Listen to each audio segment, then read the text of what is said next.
Hi hello అండి. Welcome to Kannayya channel. ఈరోజు కార్తీక పురాణం 5వ అధ్యాయంలోకి వచ్చాము. వశిష్ఠ మహర్షి జనక మహారాజుకు వనభోజన మహిమ గురించి వర్ణించుచున్నారు.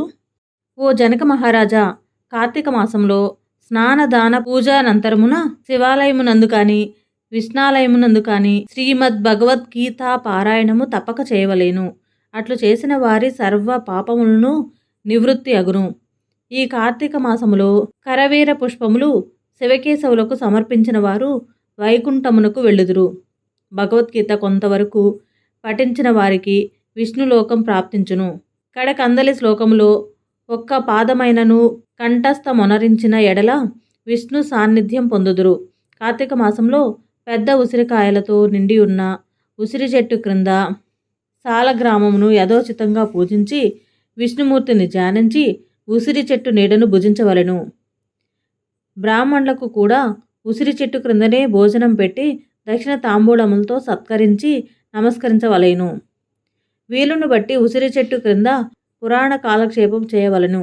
ఈ విధంగా చేసిన బ్రాహ్మణ పుత్రునకు నీచ జన్మము పోయి నిజరూపము కలిగెను అని వశిష్ఠుల వారు చెప్పిరి.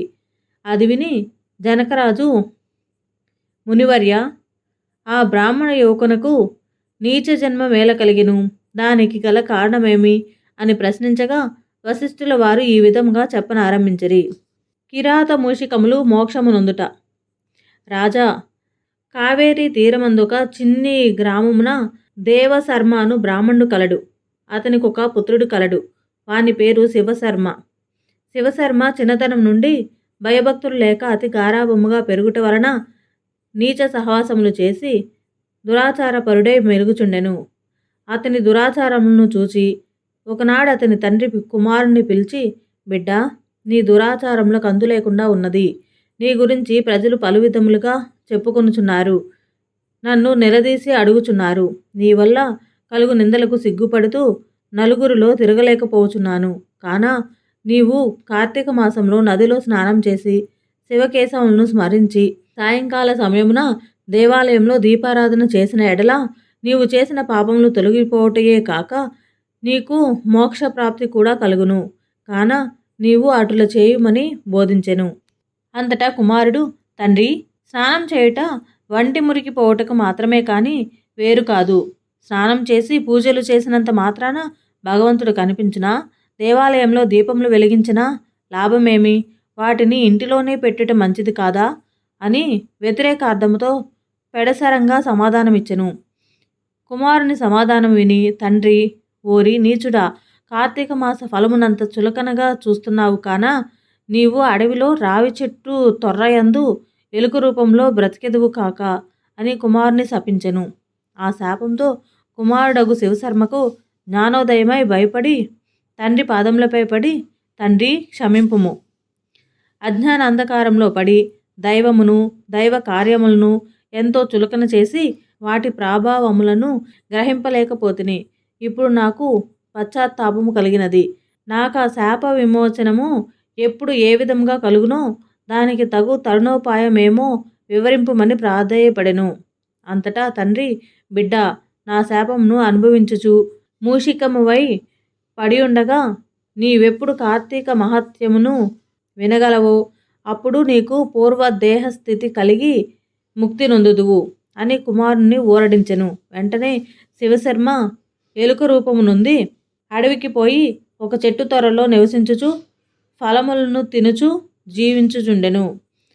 ఆ అడవి కావేరీ నదీ తీరమునకు సమీపమున ఉండుటచే స్నానార్థమై నదికి వెళ్ళువారు అక్కడున్నవారు ఆ పెద్ద వటవృక్షము నీడను కొంతసేపు విశ్రమించి లోకాభిరామాయణము చర్చించుకొనుచు నదికి వెళ్ళుచుండెడివారు. ఇట్లు కొంతకాలమైన తరువాత కార్తీక మాసంలో ఒక రోజున మహర్షియగు విశ్వామిత్రుల వారు శిష్య సమేతముగా కావేరీ నదిలో స్నానార్థమై బయలుదేరినారు. అట్లు బయలుదేరి ప్రయాణపు బడలి చేత మూషికము ఉన్న ఆ వటవృక్షం క్రిందకు వచ్చి శిష్యులకు కార్తీక పురాణమును వినిపించుచుండెను. ఈలోగా చెట్టు త్వరలో నివసించుచున్న మూషికము వీరి దగ్గరున్న పూజా ద్రవ్యములలో ఏదైనా తినే వస్తువు దొరుకుతుందేమోనని బయటకు వచ్చి చెట్టు మొదట నక్కి ఉండెను. అంతలో ఒక కిరాతకుడు, వీరి జాడ తెలుసుకొని వీరు బాటసారులై ఉందురు, వీరి వద్దనున్న ధనము అపహరించవచ్చునను అనెడి దుర్బుద్ధితో వారి కడకు వచ్చి చూడగా వారందరూ మునీశ్వరులే. వారిని చూడగానే అతని మనసు మారిపోయినది. వారికి నమస్కరించి, మహానుభావులారా, తమరు ఎవరు, ఎందుండి వచ్చిదిరి? మీ దివ్య దర్శనంతో నా మనస్సులో చెప్పరాని ఆనందము కలుగుచున్నది, కాన వివరింపుడు అని ప్రాధేయపడెను. అంత విశ్వామిత్రుల వారు, ఓయి కిరాతక, మేము కావేరీ నదీ స్నానార్థమై ఈ ప్రాంతమునకు వచ్చితిమి. స్నానమాచరించి కార్తీక పురాణమును పఠించుచున్నాము. నీవును ఇచ్చట కూర్చుండి సావధానుడవై ఆలకింపుము అని చెప్పిరి. అటులా కిరాతకుడు కార్తీక మహాత్మ్యమును శ్రద్ధగా ఆలకించుచుండగా తన వెనుకటి జన్మ వృత్తాంతమంతయు జ్ఞాపకమునకు వచ్చి పురాణ శ్రవణానంతరం వారికి ప్రణమిల్లి తన పల్లెకు పోయెను. అటులనే ఆహారమునకే చెట్టు మొదట దాగి ఉండి పురాణమంతయు వినుచుండిన ఎలుక కూడా తన వెనుకటి బ్రాహ్మణ రూపమునంది, మునివర్య ధన్యోస్మి, తమ దయవల్ల నేను కూడా ఈ మూషిక రూపము నుండి విముక్తుడనైతినని తన వృత్తాంతమంతయు చెప్పి వెడలిపోయెను. కనుక ఓ జనక, ఇహములో సిరి సంపదలు, పరలోకమున మోక్షము కోరువారు తప్పక ఈ కార్తీక పురాణమును చదివి ఇతరులకు వినిపించవలెను. పంచమాధ్యాయము 5వ రోజు పారాయణం సమాప్తం. ఈ వీడియో కనుక మీకు నచ్చినట్లయితే లైక్ చేసి, షేర్ చేసి, సబ్స్క్రైబ్ చేయండి. Thank you.